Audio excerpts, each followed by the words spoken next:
Hello, friends. This is Dave Hurwitz, executive editor at ClassicsToday.com, here with Mildred. There she is. Mildred, say hello. She's having snacks, so she doesn't want to be disturbed.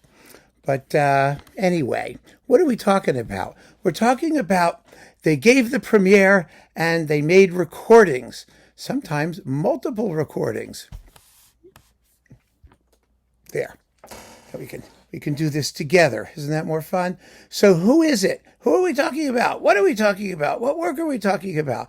We're talking about Rzewski, The People United Will Never Be Defeated, which was premiered by Ursula Oppens, who recorded it twice. First for Vanguard, a decent, but I don't think terribly special performance, and then again for Cedille, a knockout of a performance. Absolutely splendid, with an improvisation bit towards the end, which he allows you to do.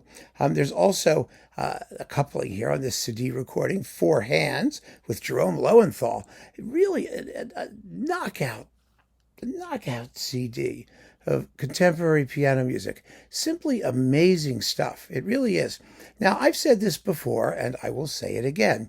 The People United Will Never Be Defeated is a series of 36 variations on a Chilean revolutionary protest song. Rzewski was sort of a left-wing kind of guy, and it's a left-wing kind of song, but that's musically irrelevant. Absolutely irrelevant. It is the only work that stands comparison, in my view, with the Goldberg variations and Beethoven's Diabelli variations as one of the most extraordinary works in variation form for solo keyboard. I might add Reich's L'Art du Varier, the art of variation, but that's not a single work in the same way that these other three pieces are. And this is just amazing. How does the piece work? Well, this is how it works. You've got a theme and 36 variations, followed by an improvisation, if you do it, which is optional. And then, like the Goldberg variations, the theme comes back at the end. Now, each of the variations is based on something, based on some aspect. And variations 1 through 6 in each set, there's 6 sets of 6. And each of the variation 1s are based on aspect number 1, variation 2, aspect number 2. And Rzewski carries that on throughout the work, through each set of variations. The 6th variation in each set of 6 is a summary of the preceding 5. So you hear them sort of summarized, and then he moves on to the next set. It's unbelievably minutely organized, but it doesn't sound that way. It doesn't sound stiff. It doesn't sound mechanical. There's nothing metronomic about it. And then the final group of 6 is a summary of the preceding groups of 6. So all the number 1 variations, all the number 2 variations, all the number 3 variations in each set of 6 are summarized in the last set, and it all erupts into the improvisation if you do it, or you pass it directly on to the final recapitulation of the theme. It's just a stunning piece of writing.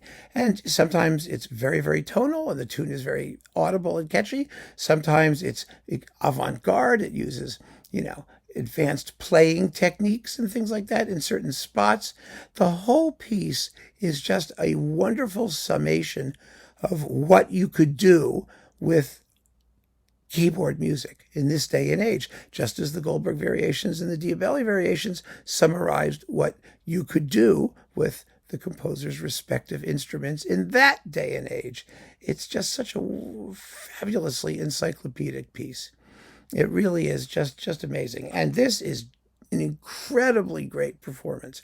The truth of the matter is the piece was sort of hovering out there in piano land as a basically well-known but not often performed piece. There were a few performances out there. There was Ursula Oppens' premiere on Vanguard, which was spottily available. There was, who was it? Stephen Drury, I think, did one on New Albion or one of those labels. There were a couple others. But then Marc-Andre Hamelin did it and for Hyperion. And that sort of opened the floodgates to discovery of this particular piece. And Hamelan's recording is still one of the reference versions as well. But I am so happy that Ursula Oppens showed up. I mean, she's a dedicated pianist, dedicated to contemporary music for most of her career, a wonderful artist, and she deserves, eternal praise and thanks for having Rzewski dedicate this to her. And, Rzewski recorded this piece at least twice, 2 or 3 times, I think, as well.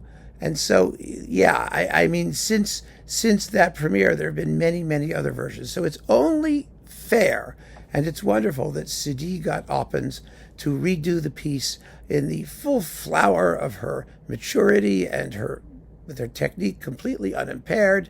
It's absolutely wonderful and gorgeously recorded. And if you don't own it, then you do not care about the piano. I'm telling you. So keep on listening, friends. Thanks for joining me. Take care.